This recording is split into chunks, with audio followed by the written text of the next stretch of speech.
Hai, Assalamualaikum warahmatullahi wabarakatuh. Selamat pagi kelas 7 sekalian. Berjumpa lagi dengan saya Bu Sera dalam mata pelajaran Bahasa Indonesia kelas 7. Setelah pertemuan minggu lalu kita belajar tentang gurindam pada puisi rakyat. Hari ini kita akan melanjutkan materi tersebut, yaitu kita akan membahas puisi rakyat yang kedua dan ketiga, yaitu syair dan pantun. Bagaimana materi selanjutnya pada pagi hari ini? Mari kita simak selanjutnya. Oke. Puisi rakyat yang kedua yang akan kita pelajari ialah syair. Syair ini berasal dari negara Persia dan dibawa masuk ke Nusantara, ke Indonesia bersama dengan masuknya agama Islam ke Indonesia. Asal katanya berasal dari bahasa Arab yaitu syair atau syu'ur yang artinya perasaan yang menyadari. Syair nanti yang akan kita pelajari ialah ciri, unsur kebahasaan, dan contohnya. Sekarang kita pelajari dulu yaitu ciri-ciri dari syair. Ada 5. Yang pertama, setiap baitnya terdiri dari 4 baris. Jika kemarin gurindam hanya 2 baris, untuk syair ini ada 4 baris. Kemudian yang kedua, setiap baris terdiri dari 8 sampai 12 suku kata. Kemarin sudah kita bahas ya, bagaimana menghitung suku kata. Lalu yang ketiga, syair ini bersaja A. Jadi di akhir lariknya semua bunyinya sama. Yang keempat, semua baris dalam syair ini merupakan isi, tidak seperti gurindam yang kemarin. Jadi semuanya isi dan bermakna. Bahasa yang kemudian lalu ciri yang terakhir, bahasa yang digunakan berupa kiasan. Sebenarnya ini hampir sama semua ya, untuk puisi lama ini banyak menggunakan bahasa-bahasa kiasan dan bahasa-bahasa Melayu terutamanya. Lalu selanjutnya untuk unsur kebahasaan syair. Yang pertama, menggunakan kalimat untuk menyapa. Ini biasanya berupa kata seru, hai, wahai, dan sebagainya. Masih banyak lagi untuk sapaan. Yang kedua, kalimat perintah terhadap yang dinasihati atau pembaca. Pasti ada kalimat perintah, walaupun itu secara implisit atau tidak ditampakkan secara langsung, pasti ada kalimat perintah yang intinya berupa nasihat. Unsur kebahasaan yang ketiga, memakai kalimat sebab akibat yang akan ditemui jika melakukan apa yang diperintahkan pada larik sebelumnya. Yang keempat, pilihan kata yang digunakan merupakan kata yang bersifat simbolik dan ungkapan lama. Jadi simbolik ini artinya berupa hanya sebuah kode atau simbol yang disepakati, jadi tidak langsung diutarakan. Kemudian yang kelima, pemilihan katanya sangat indah dengan makna yang sangat mendalam. Tentunya ini tidak hanya pada syair, tapi puisi-puisi lama yang lain pun juga seperti itu. Maknanya pasti sangat mendalam, karena apa? Berisi pesan moral atau nasihat yang diberikan dari nenek moyang kita kepada generasi-generasi selanjutnya. Sekarang kita menuju ke contoh syair. Syair Perahu karya Hamzah Fansuri yang berbunyi seperti ini. Hai muda arif budiman, hasilkan kemudi dengan pedoman. Alat perahumu jua kerjakan, itulah jalan membetuli insan. Sekarang kita bahas lebih lanjut. Hai muda arif budiman, ini merupakan berupa kata sapaan atau menyapa kepada pembaca. Hasilkan kemudi dengan pedoman, ini merupakan perintah hasilkan.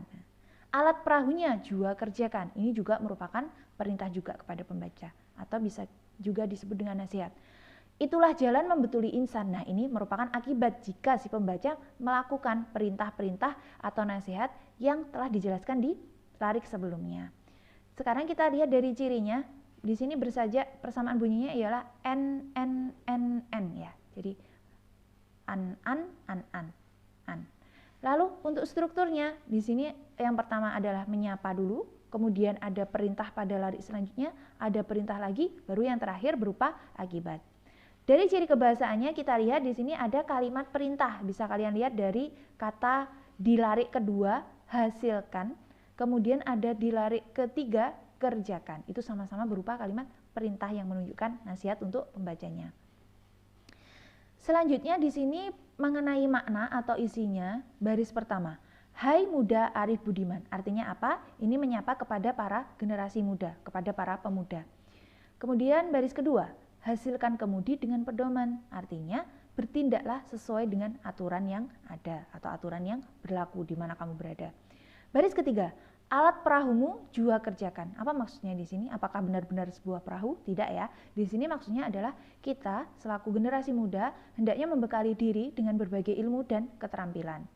Yang keempat, itulah jalan membetuli insan. Di sini bisa berarti yang dimaksud ialah itulah caranya untuk menjadi manusia yang mulia, manusia yang berguna, manusia yang bermanfaat. Itu makna dari syair perahu. Ini saya ambil kutipannya saja. Sebenarnya ada beberapa bait, tapi saya ambil bait yang ini.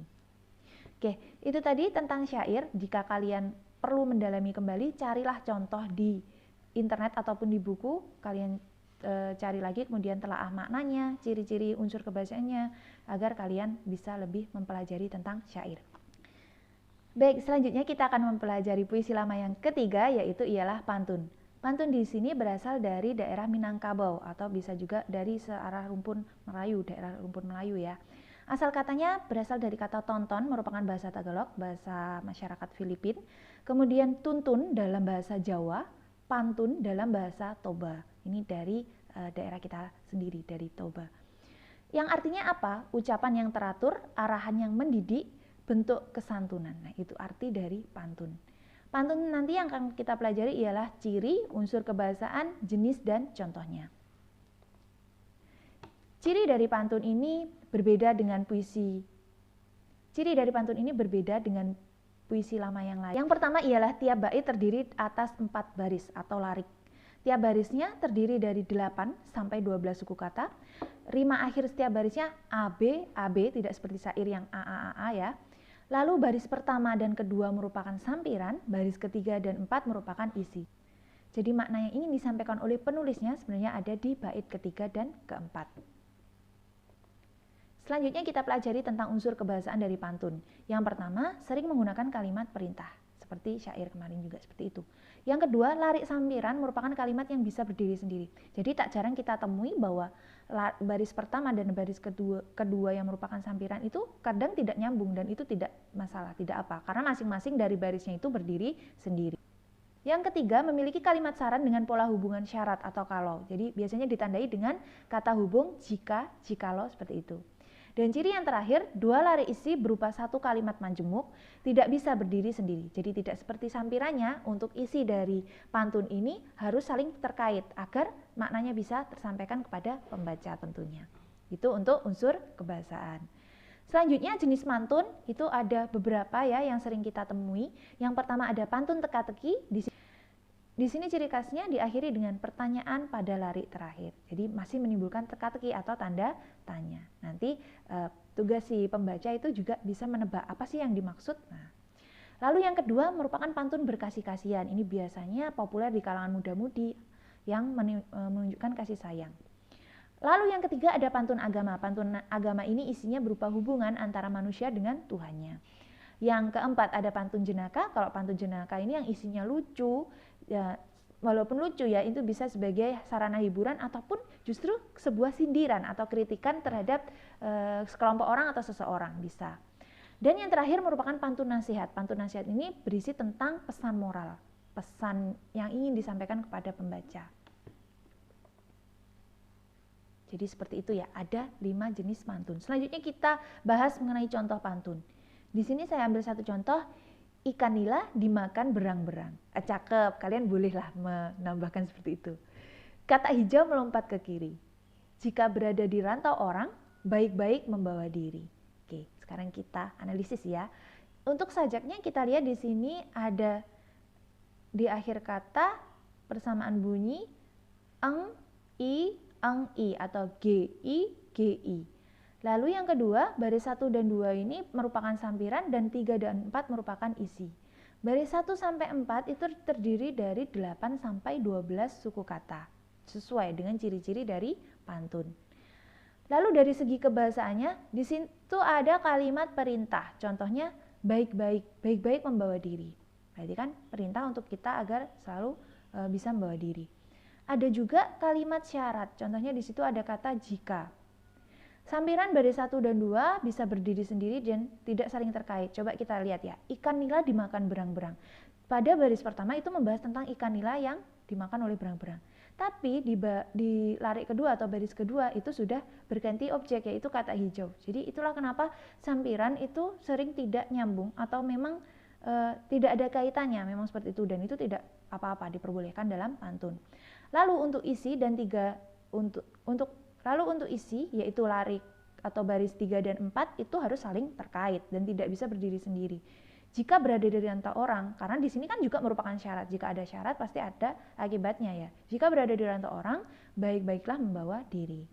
Sekarang kita telaah dari segi makna atau isinya. Apa sih yang dimaksud dari pantun ini? Ternyata apabila kita sedang berada di negeri atau di daerah orang lain, entah itu karena bekerja atau kalian menjadi pelajar, mahasiswa mungkin ya, harus kalian bisa menyesuaikan diri terhadap adat istiadat atau budaya yang ada di sana.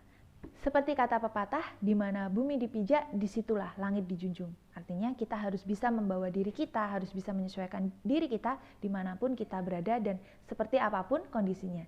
Sama juga seperti pepatah, lain ladang, lain belalang, lain lubuk, lain ikannya. Jadi masing-masing daerah itu pasti memiliki adat istiadat dan budayanya masing-masing. Baik, demikianlah materi dari puisi lama atau puisi rakyat. Jika ada pertanyaan, kalian bisa langsung menanyakan kepada saya. Dan pesan saya ialah lestarikanlah puisi rakyat, karena puisi-puisi rakyat ini jika tidak kita yang melestarikan, jika bukan kita yang mengembangkan kembali, maka puisi rakyat ini lama-lama akan punah dan hanya menjadi tinggal nama ataupun sejarah. Seperti itu ya. Jadi tetap semangat belajar dan sampai jumpa di pertemuan selanjutnya. Wassalamualaikum warahmatullahi wabarakatuh. Tetap semangat.